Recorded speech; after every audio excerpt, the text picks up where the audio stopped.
Hello everybody, welcome to Raising Vibrations, and you're with Simon today.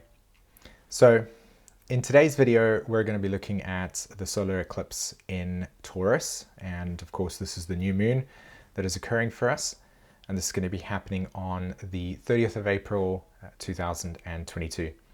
So I hope you guys are well, and of course this solar eclipse energy seems to be bringing a tremendous amount of intensity to it. So I wouldn't be surprised if a lot of you write in the comment section that this energy is just, pushing through you, and you feel maybe highly strung, or that there's just a lot of processing going along.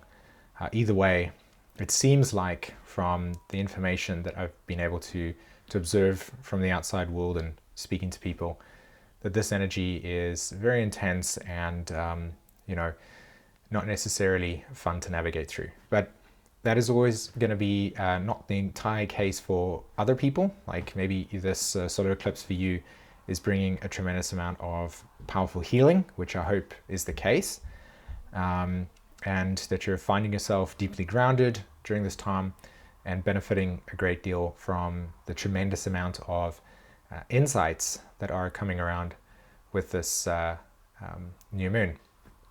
Okay, so the idea here today is to essentially try to look at the different components that are making up this new moon, and giving our insights and thoughts around what could be empowering to you, what is essentially kind of occurring for us on a collective level, and maybe giving us an opportunity to use the stars as a way to find the most empowering way to process and deal with these transits that are happening for us, as always. Okay, so the plan, what we're going to do is I'm going to just have a conversation with you, talk about the four main themes that I think are essential, or what will be pronounced in the chart.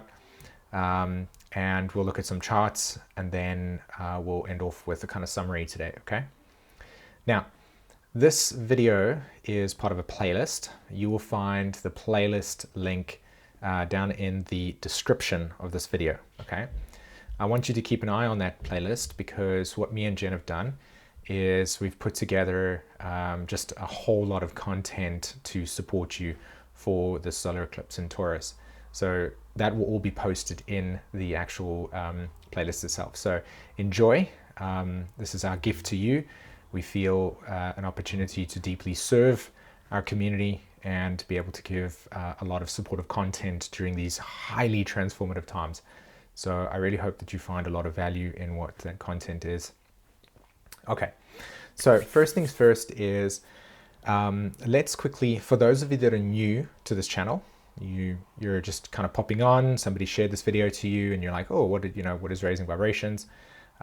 Essentially what we do is we provide insight using human design and evolutionary astrology as a way to support you during these transformative times, to be able to guide you and use these systems as a way to individuate ourselves, recognize our individual journey, and of course for deep self-empowerment and potential for growth, okay? So again, for those of you that are new to astrology itself as well, the first thing that I want you to look at is on the screen at the moment, you'll see that there's an image of the nodes, okay? So throughout this playlist series of content, you'll see I'm talking about the north and south nodes, and on the screen at the moment you'll see an image, a graphic that is illustrating the nodal axis. When you have a solar eclipse or a lunar eclipse, these nodes are where the moon and sun land. So we are having a solar eclipse, which means it's a new moon on the north node, and when we have a full moon in Scorpio, which is the lunar eclipse, that will land on the south node in Scorpio, and they align. Okay, so now you have on the screen a graphic where you can see the sun, and then the moon, and then the earth. That's a new moon solar eclipse imagery, and you've seen I've drawn a red line through the middle, and that red line indicates the nodal axis, and this is illustrating how a new moon with the sun, the moon, and of course the earth are all part of a solar eclipse. So that's what happens astronomically when we're looking at a solar eclipse. The sun, moon, of course, align, and they align on the nodes of the moon itself. Okay? All right. So, and of course, you can always go do additional reading, which I encourage you to do around exploring more of what these themes are. When you have a lunar eclipse and a solar eclipse, they affect us for 6 months, roughly. And these are significant because, again, they align with the nodes of the moon, which means that we are having a new and full moon energy align with the destiny path of an individual, you know, wherever the nodes are landing in your chart, but for the collective too.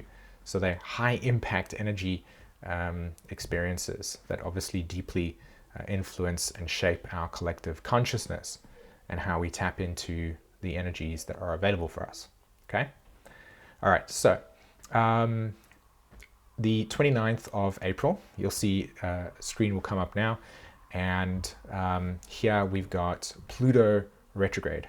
So Pluto is turning retrograde on the 29th of April, and this will be at 28 degrees of Capricorn. It will retrograde all the way to the 8th of October, and this will be at 26 degrees of Capricorn. So that's Pluto retrograde for us. Those are the dates. And Pluto retrograde starts on the 29th. And so what does that mean, right? Very, very briefly, there's another video that goes in depth in it.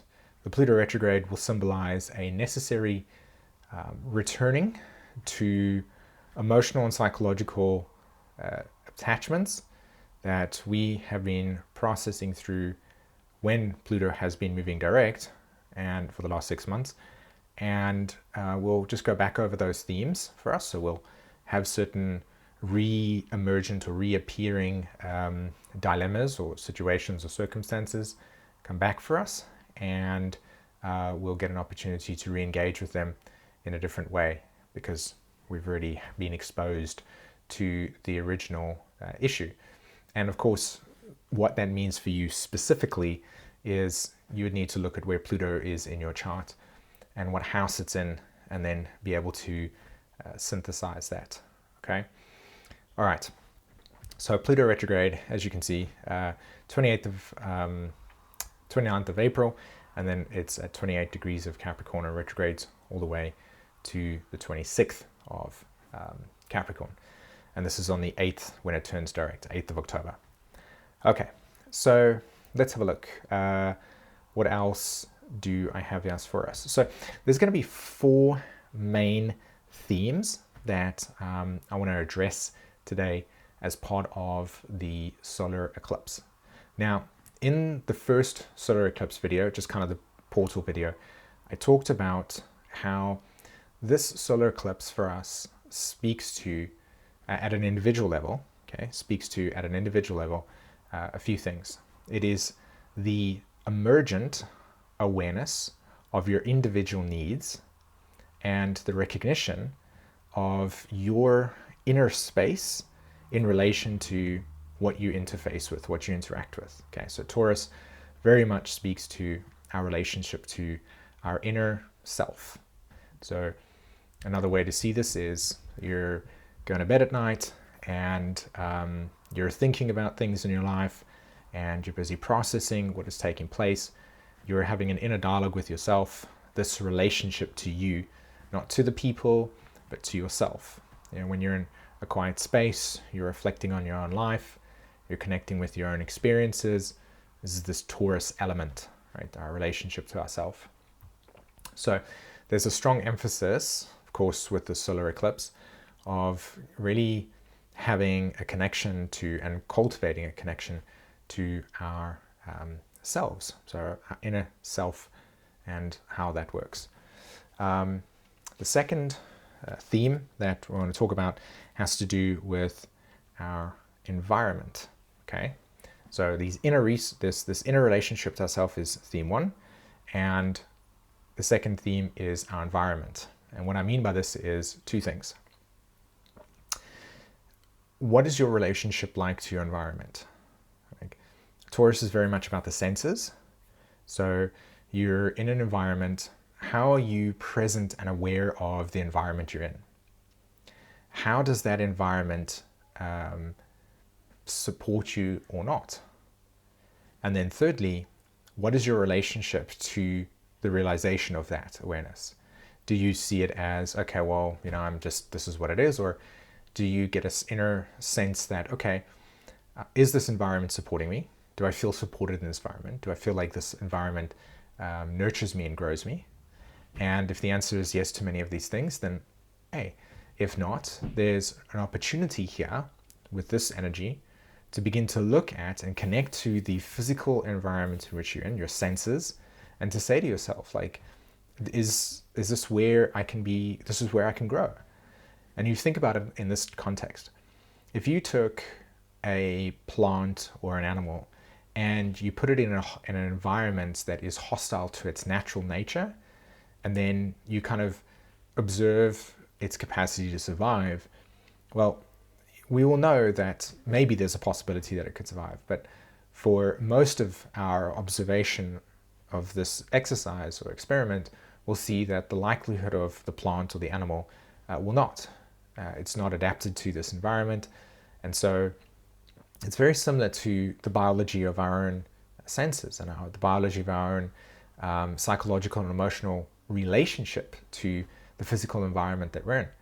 But we don't pay a lot of attention to that, because for most parts we're kind of too much in our heads, or we're dealing with all the stresses in our lives, and we're never kind of really just pausing for a moment and just kind of connecting with the space that you're in, kind of getting aware of the surroundings that you're at. How is your surroundings supporting you or not? And it's a very kind of like abstract question in one way, because it brings through a sense of, well, what do you mean by connection? Well, like, think about the space that you are in. Think about the environment that you are participating in. How does let's say you're walking home from work as an example, like that route walking home from work, do you notice an emotional kind of positivity or negativity to that route? Do you notice that when you're coming home that you feel safe in your environment? And these types of questions, right? And so what you want to do is you want to really begin to tune into the, for lack of a better way of describing it, kind of the morphogenetic field in which your senses and your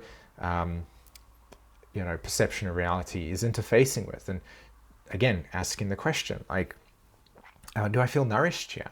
Do I feel open here? Like, are there people that I can connect to? Like, how's the network? If I'm inspired and feel ideas, do I feel that there is a limited interaction? Like, can I talk to my neighbors, etc.?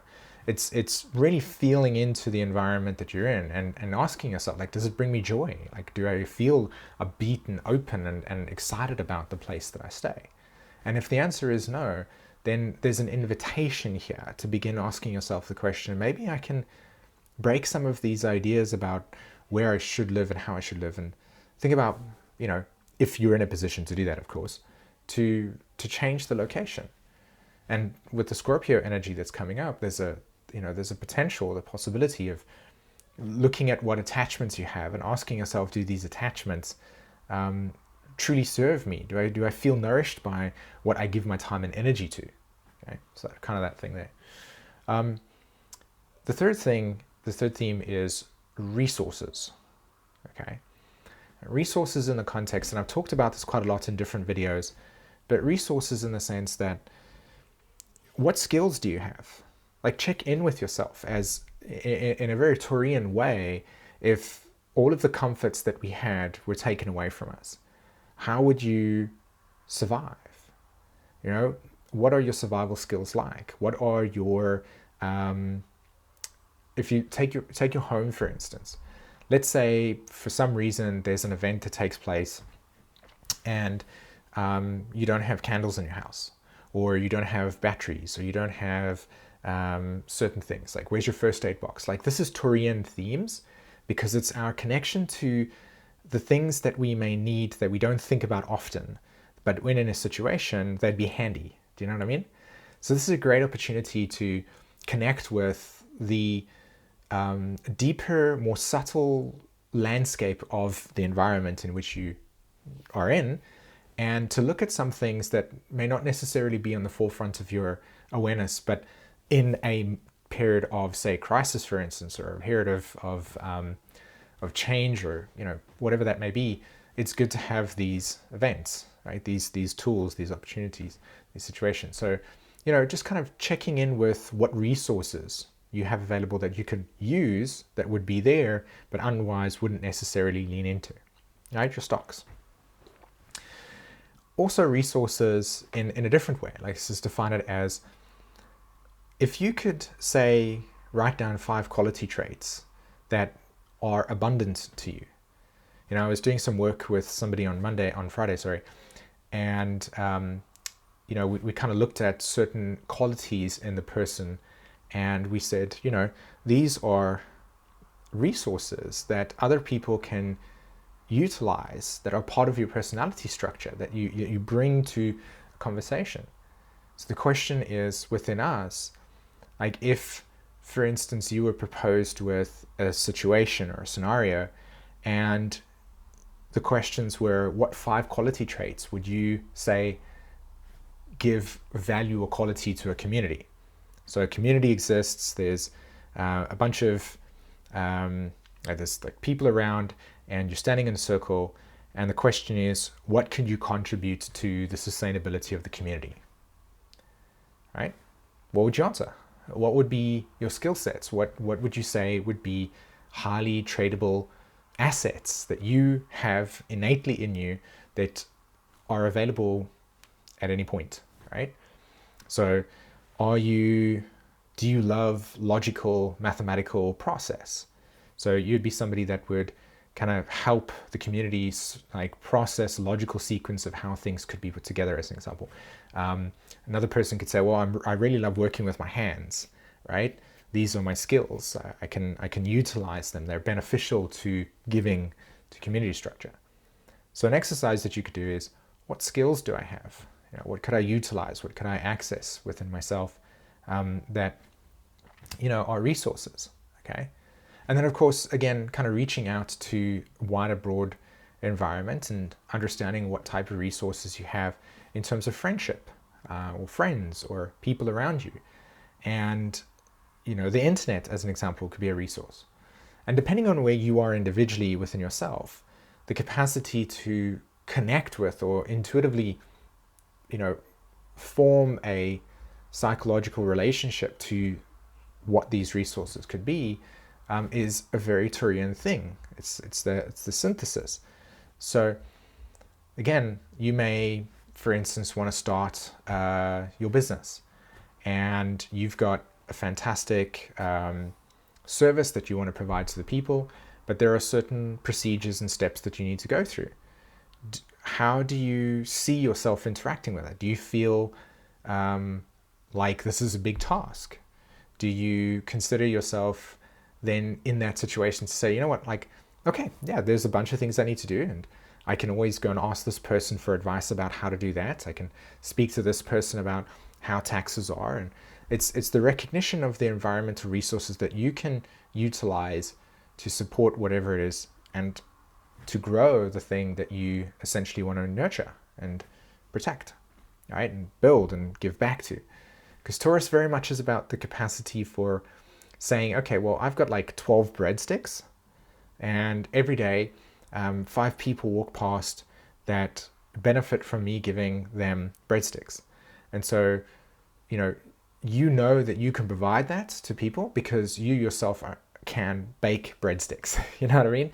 So it's like this inherent skill that you can transmute. So you can transmute energy, you can take the dough, you've got a connection to resource of somebody that provides you with the certain materials, and then you use your oven to be able to make breadsticks that you can then provide to people that need to eat them to go do other things that they are good at, right?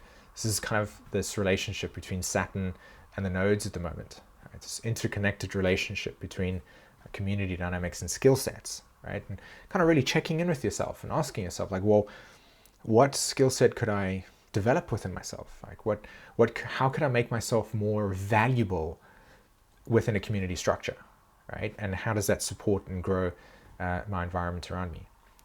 Good questions to ask yourself with regards to the solar eclipse. Finally, and this is kind of the collective dynamic here we have, and this has a lot to do with the relationship to principles, okay? Of course, Saturn is sitting very sort of strong there in Aquarius. It's squaring the nodes at the moment, as you know. We've also got Jupiter and Venus that will be making conjunction. I'll show you all the charts. But when we look at the kind of like I'll shift over to collective kind of themes here. So collectively speaking, we're going through energetically a deep revolution in the way that we actually understand energy exchange. So when Sag and Gemini nodes were going through, there was a very strong observation and like collective conversation around, you know, the sharing of ideas, how ideas are distributed in the collective, what ideas are good, what ideas are bad, the effects of ideologies, and what information can, you know, what governments want to do with that information or not, you know. And you can see this very clearly with the Sagittarius Gemini North Node, South Node over the last 18 months. We talked a lot about censorship, we talked a lot about misinformation and what's information. But now the conversation's completely shifted to energy and the nature of energy. So you can go all the way across, starting from things like cryptocurrency and Bitcoin and different types of crypto coins, and actually understanding deeper what that system really is and how it's revolutionizing the way that we understand exchanges, right? Energy exchange and decentralization of stuff. But then also moving over towards how governmental structures are trying to manage and navigate for some people, we can think of the impact that the World Economic Forum is having on the collective at the moment, right? I mean, that type of stuff like really irks me like a lot. Like I feel deeply uncomfortable with that type of stuff for many reasons. And I'm sure probably many of you that are watching this understand the same thing. But energy and energy distribution and how, and there's a debate and a collective debate occurring on what are the correct moral principles that need to be implemented or shape our decision making around how we understand the consumption of energy, what is healthy energy and clean renewable energy versus the relationship to fossil fuel. And in my Scorpio Taurus Axis video, which will be part of the playlist, I'll go deep into that process, right? And there's this very interesting like crossover at the moment between the realization of impact on our environment around how we've used energy up until this point. How do we go forward understanding new emergent Uranian technologies? So what I mean by that is emergent means energy coming to the state of consciousness. We're grabbing onto these things. We're like, oh my God, we're expanding our consciousness regarding the way that we understand energy usage, etc. But also, how does that interface, right? So Pluto retrograde, how does the emergent of new ideas around energy usage interface with old structures that have been integrated into our collective collective political structure and governmental structure and the structure of the way that we have ordered our lives. It interfaces with that and it creates deep fracturing. And what that fracturing does is it leads us with the type of energy conversations that we're having today, where there's an emergent space occurring of how we would understand energy and how does that energy work in a world that clearly is going through tremendous change in values and, like I said, including principles, like the moral principle structure that governmental structures and philosophers and influencers will have on the way that we actually define what is energy. And this is going to be fascinating, and it is fascinating, and it's going to happen across the whole entire scope of this North Node, South Node Scorpio Taurus axis. And of course, this new moon conjunct Uranus, you can just imagine that this is the type of energy where it emerges so profoundly into the collective consciousness. Is going to be massive changes within the scope of the way that we will interface, validate, define, and consume energy. Like, this is a huge thing, and there's massive revolutions going on around it. And when the way that you will see this materialize is more through kind of the issue regarding the whole Russia-Ukraine dynamic, how Europe's interfacing with it, America's relationship to this, the rest of the world kind of interfacing with it. So I don't want to get too deep into the process, but this is very much the kind of Uranus in Taurus theme, with Saturn square the nodes. But primarily, these eclipses are going to highlight to us these underlying themes that have been in the background. They're going to bring it forth to the surface, and you're going to see the collective consciousness conversation take an even deeper attachment to these mechanisms. So it's going to be very interesting to observe and see what will take place and change for us at a collective level regarding the rules, regarding the way that policy will be done, and even to the point of what is the relationship between centralized and decentralized consciousness, as in people who are advocating deeply for a freedom of exchange platform versus a controlled platform that comes through central banking. So that's also going to be massively changing at the same time. So those are kind of the four main themes that will materialize themselves within this next 6 months. Okay. Now, so on the screen that you have right now, you'll see the new moon in Taurus video chart.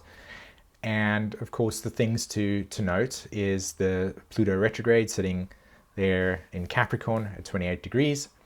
That trines Mercury, which has just entered Gemini. Mercury will also retrograde during this period of time, and I'll discuss that more in another video. But Mercury trining Pluto at this stage, which is interesting and significant because right now we've got this whole entire theme that's taking place in the collective with Elon Musk purchasing Twitter. And so, you know, the themes around that, right? That's that Pluto Mercury trine where it's like information in the collective, and you've got, and it's polarized, right? You have one side, people are going, this is bad. Another side, people are saying this is good. And it very much highlights the Pluto in Capricorn theme, which has always been to understand the underlying emotional dynamics that are part of the collective, right? And specifically the types of realities that people want to live in, right? One, Elon Musk buying Twitter is utopian for a group of people and a dystopia for another group of people. That's the polarity that exists with Pluto and Capricorn. And so trining that kind of illustrates how that will come into fruition in the collective. And it just depends on which side of the storyline you're on. So that's that there. You can see, of course, the actual solar eclipse lands at 10 degrees of Taurus. And for those of you that have got Uranus in Scorpio, and your Uranus is sitting at 17 degrees, 16 degrees, 15 degrees, 14 degrees. And then, of course, if you've already had your Uranus opposition, this is going to impact you quite a lot, right? So this is your time where huge change is taking place in your life. And again, Saturn squaring the nodes, we'll talk about that. And you've also got the Neptune, Venus, Jupiter conjunction. And what I want to say to that is, just before we had this solar eclipse, we had a solar eclipse in Sagittarius. So, you know, this solar eclipse also speaks to the culmination and the closure of that previous solar eclipse that was in Sag. And it illustrates to us the kind of healing, and I would say healing dynamic that is associated with the Venus or with Jupiter and the South Node in Jupiter throughout the last 18 months, right? Because we just had the nodes, the South and North Node, they were moving in Sagittarius, Gemini in 2020, 2021. So this Jupiter-Venus conjunction and Neptune conjunction all speaks to that closing of that cycle, right? So there's a huge revolution and revelation around one's relationship to what is meaning to you, what is the meaning to you. And you will notice throughout this solar eclipse, you will progressively begin to look at the things that you once considered valuable and say, nope, that's not valuable to me anymore, or that I don't care about. This I care about. So that Venus there sitting between those two things is pretty impactful, and it speaks volumes to the relationship that we will have around things that we no longer consider to be meaningful, inspirational, purposeful, and we'll just shift, right? We'll just shift away from those things, and we'll begin to give value to the things that we actually find purpose and meaning in. And that's, of course, that aspect there. So if you go on to the screen now, you'll see the actual Venus-Jupiter conjunction chart. And there I just kind of illustrate the natural relationship that Taurus has, or should I say, Venus and Jupiter have to the North Node. Again, this is just a smaller illustration of the chart. And Pisces, Taurus, and Scorpio. Scorpio, what are you letting go of? What's transforming in you? You know, what is transforming? Like, what do you no longer want to attach yourself to or associate with or do? And then the Venus, Pisces, Jupiter conjunction says, okay, well, then let it go. Like, literally dissolve it. Let it be, culminate that, and then step into something that's more inspirational, meaningful. And in some ways, you may even say, but I don't even know what that is, Simon. And that's okay. You know, you don't need to actually know at the same time. Just follow the trajectory of anything that inspires you, and recognize what's frustrating you right now, what's really getting under your nerves and saying, I don't want to put my time in here. That would be kind of my thoughts around this. And then if you go ahead and look, you'll see the Saturn square at the moment. Saturn sitting in Aquarius, and obviously square the nodes. Now, Saturn is associating itself with Pluto, as in Pluto is ruled by Saturn. Saturn is in Aquarius, so you can, putting those two together, you see a very strong relationship dynamic around things needing to be freed, right? So there's a deep decentralization pattern occurring, change occurring within people individually and on the collective. And when I was talking earlier about one's set of skills and the capacity to contribute to that, to the community dynamic, well, this is the aspect I'm drawing in to focus with this, okay? The natural square between Aquarius and Taurus says, hey, if you're going to rock up in a community and the community says, you know, how can you help out, or what's your skill set, or what value do you bring, you've got to then connect with what that is and then say, yeah, this is what I do, or this is what I have to offer in many ways. So the last thing that I'll say around these dynamics, and this has, of course, a lot to do with the emergence of, and this is not new, but it's becoming more and more, we can have more and more awareness around it, which is the relationship to our community and the space in which we actually invest our time and energy into. So what space are you in?